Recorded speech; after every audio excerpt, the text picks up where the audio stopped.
Hi, hello and welcome to Meta IAS Academy. இன்னைக்கு நம்ம பார்க்க போறது RRB NTPC கான நோட்டிபிகேஷன் ரிலீஸ் ஆயிருக்கு நேத்தில இருந்து. சோ அதுக்கு ஏஜ் லிமிட் என்ன, எலிஜிபிலிட்டி கண்டிஷன்ஸ் என்ன, எப்படி क्वेश्चंस பேட்டர்ன் இருக்க போகுது, சிலபஸ் எப்படி போகுதுங்கற ஒரு டீடைல்ட் அனாலிசிஸ் பிளஸ் நம்ம Meta IAS Academyல எப்பப்போ கிளாसेस ஸ்டார்ட் ஆக போகுது அப்படிங்கற டீடைல்ஸும் இந்த வீடியோல பார்க்கலாம். வாங்க நோட்டிபிகேஷனை பார்ப்போம். சோ இப்போ இந்த எக்ஸாம் பாத்தீங்க அப்படினா நான் டெக்னிக்கல் போஸ்டுக்கான எக்ஸாம் அதான் NTPC அப்படிங்கிறது நான் technical popular categories under graduate level நமக்கு வந்துட்டு ரிலீஸ் பண்ணிருக்காங்க. சோ வெரி இம்பார்ட்டன்ட் டேட்ஸ் இதுல அப்படின்னு சொல்லி பாத்தீங்கன்னா RRB வெப்சைட்ல ரிலீஸ் பண்ணிருக்காங்க 29. சோ இன்னையில இருந்து ரெஜிஸ்ட்ரேஷன் ஸ்டார்ட் ஆயிருக்கு 21/9ல இருந்து. சோ ஆன்லைன் ரெஜிஸ்ட்ரேஷன்ஸ் எப்ப வரைக்கும் இருக்கு 2010 அக்டோபர் 20 வரைக்கும் இருக்கு. ஃபீஸ் பேமெண்ட்டுக்கு லாஸ்ட் டேட் 22 அக்டோபர். சோ நமக்கு இன்னும் எக்ஸாம்க்கான டேட் கொடுக்கல, பட் அப்ளிகேஷனுக்கான டேட் வந்துட்டு நமக்கு வந்துருச்சு. என்னன்னா போஸ்டுக்காக இந்த நோட்டிபிகேஷன் ரிலீஸ் பண்ணிருக்காங்க அப்படின்னா commercial cum ticket clerk, accounts clerk cum typist, junior clerk cum typist and trains clerk. So இதுதான் இந்த போஸ்டுக்காக தான் இப்ப நமக்கு ரிலீஸ் பண்ணிருக்காங்க. கேர்ள்ஸ் யாராவது நீங்க இந்த வீடியோ பார்த்துட்டு இருக்கீங்க அப்படின்னா உங்களுக்கான அருமையான வாய்ப்பு இது. பிகாஸ் டைபிஸ்ட் சர்டிபிகேட் இருக்கு அப்படின்னா இந்த எக்ஸாம்ஸ் நீங்க அப்ளை பண்ணலாம். அப்ளை பண்ணிட்டு நம்ம Meta IAS Academyல ஃபீஸ் கன்செஷனோட கிளாसेसும் நீங்க அட்டெண்ட் பண்ணலாம். வீடியோவை ஃபுல்லா பாருங்க. சோ நெக்ஸ்ட் இதுதான் பேசிக் டீடைல்ஸ். இப்போ உங்களோட போஸ்ட் பாத்தீங்க அப்படின்னா கமர்ஷியல் கம் டிக்கெட்ல வந்து எவ்வளவு உங்களோட கிரேட் பே என்ன இருக்கு, மெடிக்கல் ஸ்டாண்டர்ட்ஸ் என்ன இருக்கணும், ஏஜ் எவ்வளவு இருக்கணும், 18 to 30 இயர்ஸ் போட்டிருக்காங்க. சோ ஆஸ் a நார்மல் இருக்கு. So age relaxation depending on the category உங்களுக்கு இருக்கும். உங்க நோட்டிபிகேஷன்ல இது கிளியரா இருக்கும். Commercial cum ticket clerk, account clerk cum typist, junior clerk cum typist and trains clerk. So இது உங்களோட இனிஷியல் ட்ரெயின். ரைட். சோ இதுக்கு அப்புறம் என்ன அப்படினா மெயினா முக்கியமான விஷயம் என்ன அப்படினா if you are waiting for your final results அப்படினா நீங்க வந்துட்டு இந்த இதுக்கு நீங்க அப்ளை பண்ண முடியாது. ரைட்டா? ஃபைனல் இயர் முடிச்சவங்க தான் அப்ளை பண்ணலாம். இது நீங்க அப்ளை பண்ண முடியாது if you are waiting for the result அப்படினா. சோ இதுதான் மெயின் ஆன ஒரு விஷயம். உங்களோட எக்ஸாம் பேட்டர்ன் எப்படி இருக்கும், சோ இம்பார்ட்டன்ட் இன்ஸ்ட்ரக்ஷன்ஸ் உங்களோட எக்ஸாம்ஸ் எப்படி இருக்கும் அப்படின்னா கம்ப்யூட்டர் பேஸ்டு டெஸ்டா இருக்கும். ரெண்டு லெவல்ல இருக்கும் இந்த கம்ப்யூட்டர் பேஸ்ட் டெஸ்ட்ல. ஃபர்ஸ்ட் லெவல் அண்ட் செகண்ட் லெவல்ல இருக்கும். Third level if you are opting as a typist அப்படின்னா உங்களுக்கு டைப்பிங் ஸ்கில்ஸ் டெஸ்ட் இது நம்ம தனியா இருக்கும். சோ இந்த மூணு லெவல் ஆஃப் எக்ஸாமினேஷன் இருக்கும். இதுல எப்படி உங்களுக்கு வந்துட்டு சூஸ் பண்ணுவாங்க அப்படின்னா 1:15 ரேஷியோல இப்ப நீங்க எக்ஸாம் எழுதும் போது 1:15 ரேஷியோல உங்களை செகண்ட் லெவலுக்கு குவாலிஃபை பண்ணுவாங்க. தேர்ட் லெவல்ல 1:8 ரேஷியோல அடுத்த லெவலுக்கு நீங்க டைப் டெஸ்ட்க்கு போவீங்க. சோ அது 1:8 ரேஷியோல போவீங்க. கண்டிப்பா நமக்கு இந்த RRBல கம்ப்யூட்டர் பேஸ்ட் டெஸ்ட்ங்கிறதுனால definitely we have a negative marking which is 1/3 of the marks. So ஒரு மார்க்கு 1/3% வந்து நமக்கு என்ன ஆகும், நெகட்டிவ் மார்க் ஆகும். சோ நெகட்டிவ் மார்க்கிங் இருக்கு. சோ இது மெடிக்கல் ஃபிட்னஸ், பிசிக்கல் ஃபிட்னஸ்க்காக உங்களோட விஷன் ரொம்ப முக்கியம் இதுக்கு. சோ உங்களோட eye if you have any done lasik surgery இந்த மாதிரி இருந்ததுன்னா யூ கேனாட் அப்ளை. சோ அந்த மாதிரியான இதெல்லாம் இருக்கு. சோ உங்களோட இன்ஸ்ட்ரக்ஷன்ஸ்ல அதை கிளியரா பாத்துக்கோங்க. மெடிக்கல் ஸ்டாண்டர்ட்ஸ் மட்டும். Age limit 18 to 33. சோ உங்களோட ஏஜ் லிமிட் கொடுத்திருக்காங்க 18 to 33 and we have a relaxation. OBC கேட்டகரிக்கு நான் கிரிமி லேயருக்கு 3 இயர்ஸ் ரிலாக்சேஷன் இருக்கு. SC/ST க்கு 5 இயர்ஸ் இருக்கு. எக்ஸ் சர்வீஸ் கேண்டிடேட்ஸ் இருந்தா அவங்களுக்கு ஏஜ் ரிலாக்சேஷன்.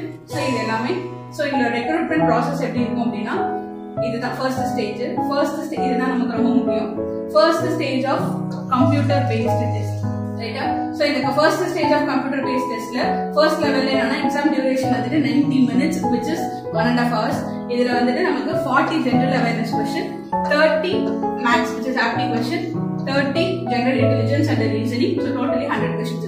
இது உங்களுடைய CBT ஓட ஃபர்ஸ்ட் லெவல்ல உங்களுக்கு எவ்வளவு டோட்டல் நம்பர் ஆஃப் क्वेश्चंस அப்படினா 100 questions இருக்கும். இதுல இருந்து 1:15 ரேஷியோல அவங்க வந்துட்டு ஃபில்டர் பண்ணி செகண்ட் லெவல் எடுத்துட்டு போவாங்க. So as I said in the beginning 1/3 marks வந்துட்டு நெகட்டிவ் மார்க்கிங்கும் இருக்கு. சோ இத முடிச்சிட்டு we be going to the second stage of CBT. Okay, second ஸ்டேஜ்ல உங்களுக்கு நம்பர் ஆஃப் क्वेश्चंस மட்டும் இன்க்ரீஸ் ஆகும். இப்போ நம்ம சிலபஸ் எடுத்தோம் அப்படினா செகண்ட் லெவலுக்கு பாத்தீங்கன்னா சேம் சிலபஸ் தான். Like apti, reasoning and general studies. I mean just general awareness. So இதுதான் இருக்க போகுது. இதுல the level of question இருக்குல்ல கொஞ்சம் ஹையர் ஆர்டர் திங்கிங்கா எதுல இருக்கும் அப்படின்னா CBT ஓட செகண்ட் லெவல்ல இருக்கும். பிளஸ் நம்பர் ஆஃப் क्वेश्चंस கொஞ்சம் அதிகமா இருக்கும். ஃபர்ஸ்ட் லெவல்ல பாத்தீங்கன்னா நம்ம பண்ணுவோம். அதே செகண்ட் லெவல் 120 கொஸ்டின்ஸ் பண்ணுவோம். ஸோ இப்போ சிலபஸ் நம்ம கீழே நோட் பண்ணோம் அப்படின்னா ஃபர்ஸ்ட் பாருங்க, மேத்தமெட்டிக்ஸ்ல we have number system, decimals, fraction, LCM, HCF, ratio and proportion, percentage, mensuration, time and work, time and distance, simple compound interest, compound interest, profit and loss, elementary algebra, geometry, trigonometry and statistics. So and etc. which includes எல்லாமே pictorial navigation, இந்த மாதிரி இருக்கிற எல்லாமே எல்லா topic mensuration இருக்கா, mensuration. So aptitude topics எல்லாமே அதே மாதிரி reasoningல as same எல்லாமே analysis இருக்கு, completion of number and alphabetical series, coding, decoding, mathematical operation, syllogism, relationship, blood relationship, Venn diagrams, statement conclusion எல்லாமே இருக்கு. So general awarenessல SSCக்கு நம்ம எப்படி படிப்போமோ சேம் பேட்டர்ன் அதேதான் இங்க. சோ உங்களோட ஜிகே பார்ட் வந்து ஸ்டாட்டிக் ஜிகே பார்ட் நீங்க தரவா இருக்கணும். அதே மாதிரி 10th ஸ்டாண்டர்ட் வரைக்குமான உங்களுடைய science, social, which is history, geography, polity எல்லாமே to the 10th level. ஏன்னா அவங்க இங்க என்ன மென்ஷன் பண்ணிருக்காங்க அப்படின்னா சயின்ஸ் வந்துட்டு up to 10th CBSE mention பண்ணிருக்காங்க. So 10th standard level. ஹிஸ்டரியை பொறுத்த வரைக்கும் history of India and freedom struggle னு போட்டுருக்காங்க. Geography, physical, social and economic geography of India and world. Right? Indian polity and governance la constitution and political system, general scientific and technological development. இது எல்லாமே வந்துட்டு science and tech ல உங்களுக்கு எல்லாமே. Again basic computer awareness கூட கேட்டிருக்காங்க. Environmental issues concerning India and the world, which is your current affairs, environment related current affairs. இது எல்லாமே நம்ம பார்க்கணும். Other static GK, which is very important. When I say static GK, உங்களுக்கு இங்க இருக்கும் பாருங்க, games and sports, art and culture of India, dance forms, in the stadiums, அந்த மாதிரி எல்லாமே important government and public sector organizations.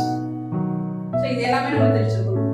Personalities of India and the world அப்படின்னு சொல்லும்போது நம்ம எல்லா கண்ட்ரியினுடைய கேபிட்டல் தெரிஞ்சிருக்கணும், கரன்சி தெரிஞ்சிருக்கணும், அதே மாதிரி பிரசிடென்ட் யாரு, பிரைம் மினிஸ்டர் யாரு, என்ன நமக்கு எந்த கண்ட்ரிக்கு என்ன இருக்கோ அது நமக்கு தெரிஞ்சிருக்கணும். So your static GK part plus your general studies part வந்துட்டு இதில் கவர் ஆகும், which is of SSC level. ரைட்டா? SSC ல எப்படி இருக்கும் அப்படி UPSC லெவலுக்கு ப்ரிப்பேர் பண்ணணும் இல்ல, SSC level. And the second stage would be same again, general awareness, mathematics and general intelligence. So இப்போ இங்க பாத்தீங்க அப்படின்னா number of questions என்ன 120 questions கொடுக்குறாங்க. Again ஆனா time same 90 minutes. So இது stage 2. Again இதுலயும் பாத்தீங்க அப்படின்னா 1/3 marks நமக்கு என்ன இருக்கு, நெகட்டிவ் மார்க்கிங் இருக்கு. பட் சிலபஸ் என்ன அப்படின்னா சேம் சிலபஸ், எந்த மாற்றமுமே கிடையாது. So இந்த இதுல இருந்து நீங்க ஷார்ட் டெஸ்ட் ஆகி எங்க போவீங்க அப்படின்னா டாக்குமெண்ட் வெரிஃபிகேஷனுக்காக போயிடுவீங்க. ஸோ வெரிஃபிகேஷன் ஆனதுன்னா உங்களுக்கு போஸ்டிங் ஆர்டர் வந்துடும். வேறஸ் நீங்க டைப்பிஸ்டுக்கு நான் ஆஃப் பண்ணிருக்கேன் மேடம் அப்படின்னா உங்களுக்கு டைப்பிங் ஸ்கில்ஸ் டெஸ்ட்னு ஒன்று வைப்பாங்க. ரைட்டா? அந்த ஸ்கில்ஸ் டெஸ்ட் நீங்க ஆக்சுவலி கிளியர் பண்ணணும். ஓகேவா? அதுதான் செகண்ட் ஸ்டேஜ். அடுத்து யார் யாருக்கெல்லாம் அது ஆப்ட் ஆகும் அப்படின்னா account clerk cum typist, junior clerk cum typist, இவங்களுக்கு மட்டும் டைப்பிங் ஸ்கில்ஸ் டெஸ்ட் இருக்கு. சோ அந்த டைப்பிங் ஸ்கில்ஸ் டெஸ்ட்ல என்ன பண்ணனும் அப்படின்னா the candidate should be able to type 30 words per minute in English and 25 words per minute in Hindi. ரைட்டா? So இதுதான் வந்து டைப்பிங் ஸ்கில்ஸ் டெஸ்ட்.